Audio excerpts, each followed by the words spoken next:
أعوذ بالله من الشيطان الرجيم.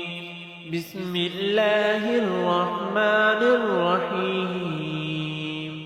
آمن الرسول بما أنزل إليه من ربه والمؤمنون كل آمن بالله وملائكته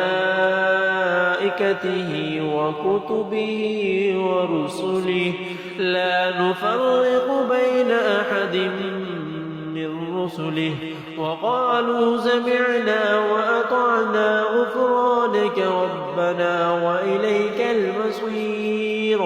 لا يكلف الله نفسا إلا وسعها لها ما كسبت وعليها ما اكتسبت ربنا لا تؤاخذنا إن نسينا أو أخطأنا ربنا ولا تحمل علينا إصرا كما حملته على الذين من قبلنا ربنا ولا تحملنا ما لا طاقة لنا به واعف عنا واغفر لنا وارحمنا أنت مولانا فانصرنا على القوم الكافرين.